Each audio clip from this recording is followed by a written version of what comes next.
Border की तस्वीरें भी देख लेते हैं, वहां पर क्या हालात बने हुए हैं। पूजा, वहां के हालातों के बारे में जानकारी लेना इसलिए भी जरूरी है क्योंकि शंभू बॉर्डर पर स्थिति हमने देखी और वहां से कूच करने के लिए किसान जो है आगे बढ़ने की लगातार कोशिश कर रहे हैं और यही कारण है कि अलग अलग बॉर्डर्स पर सिक्योरिटी टाइट कर दी गई है। कल हमने तस्वीरें देखी ऐसी कि हालात वहां पर कैसे हुए थे, आंसू गैस के गोले दागे गए शंभू बॉर्डर पर। एक बार टिकरी बॉर्डर पर नजर डाल लेते हैं। संजय, कैसी तस्वीरें वहां से सामने आ रही हैं और आम लोगों की बात करें तो इस सब की वजह से आम लोगों के आज के सफर पर कितना असर पड़ने वाला है?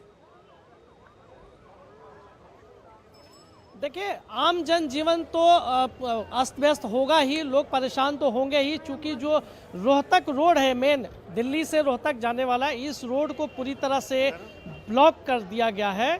चूंकि सबसे आगे की जो बैरिकेडिंग है, ये मैं दिखाना चाहूँगी कि बैरिकेडिंग जो लोहे की है उसके ठीक पीछे आरएफ के जवानों की तैनाती की गई है, जो कि यहाँ से अगर हरियाणा की तरफ से दिल्ली में किसान आते हैं तो सबसे पहले यहीं पर इनको रोका जाएगा। चूँकि ये दिल्ली और हरियाणा का ये बॉर्डर पॉइंट है जहाँ पर आरएफ के जवानों को की तैनाती की गई है। इसके अलावा दूसरी तरफ की तस्वीर में दिखाऊं कि इसके बीच में दिल्ली पुलिस के ऑफिसर्स हैं और इसके साथ ही जो इधर का ये बैरिकेडिंग है, ये जो दिल्ली से हरियाणा जाने का रास्ता है, देख सकते हैं कि किस तरीके से इसको सीमेंटेड करके पक्का करके इसके ऊपर कटीले तार लगा दिए गए हैं कि यानी कि कहीं से भी आने का कोई रास्ता नहीं है।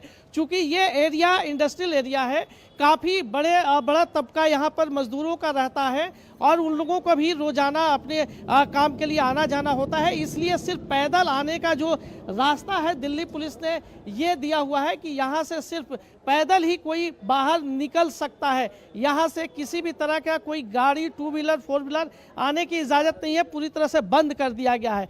दूसरी तरफ की मैं बताऊं कि ये तीसरी लेयर आप देख सकते हैं कि यहाँ से इसके पीछे जो सीमेंटेड बैरिकेडिंग किया गया है, इसके ठीक पीछे बड़े बड़े कंटेनर ये लगा दिए गए हैं ताकि किसी भी तरह से अगर आंदोलनकारी यहाँ तक पहुँच भी जाए तो आगे दिल्ली की सीमाओं पर को क्रॉस नहीं कर पाएंगे। इस तरह की तैयारी दिल्ली पुलिस के द्वारा की गई है और इसके बाद का जो एरिया है दिल्ली पुलिस के जवानों की तैनाती की गई है इसके बाद, और इसके ठीक आगे लगातार जगह जगह इसी तरह के कंटेनर लगाए गए हैं कि किसी भी सूरत में अगर आंदोलनकारी यहाँ तक पहुँचते हैं तो यहाँ से तो उनको किसी भी सूरत में आगे जाने की इजाज़त नहीं होगी और नहीं जाने दिया जाएगा। इस तरह की तैयारी दिल्ली पुलिस ने कर रखी है। जी संजय, बने रहिए। एक बार फिर से शंभू बॉर्डर का रुख करते हैं। पुनीत लगातार वहां पर मौजूद हैं। पुनीत, 248 किलोमीटर लंबा ये सफर है जो किसानों को तय करना पड़ेगा अगर वो दिल्ली कूच करना चाहते हैं।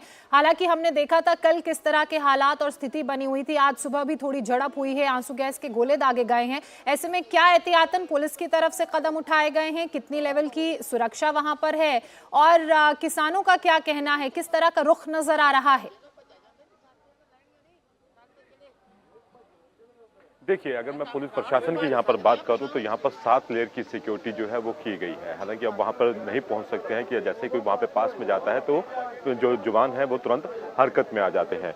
और वहाँ पर जो 7 लेयर की सिक्योरिटी है, जिसमें से कल जो 2 आगे स्लैब लगाए गए थे जिन्हें टेम्परेरी स्लैब कहा जाता है, उन्हें कल जो स्लैब थे उन्हें ट्रैक्टर की मदद से किसान खींचकर बाहर की तरफ ले आए थे और उसके बाद ही जो हालात थे और ज़्यादा तनावपूर्ण हुए थे। पुलिस ने लगातार फिर वहाँ पर जो थे टीयर गैस जो है वो चलाने शुरू कर दिए थे। बहरहाल जो किसानों की अगर मैं बात करूं यहाँ पे, तो किसानों का ये कहना है कि वो हर हालात में दिल्ली कूच करेंगे, वो दिल्ली की तरफ जाएंगे और चाहे उनको 1 दिन लग जाए, 2 दिन लग जाए या 3 दिन लग जाए, लेकिन वो दिल्ली जाकर ही रहेंगे। उनकी ये अपनी मांग पर वो अड़े हुए हैं और वहीं प्रशासन जो है वो लगातार कोशिश ये कर रहा है कि किसान जो है उनको यहीं पे रोका जाए, वो हरियाणा की तरफ जो है वो ना बढ़ पाए और यही टकराव का एक मुख्य हमने कारण हरियाणा के मंत्री हमने अनिल विज को भी सुना। अनिल विज का भी ये कहना है कि दिल्ली जाने की जरूरत नहीं है, आपको जो भी बातचीत करनी है आप सरकार से यहीं पर बातचीत कीजिए।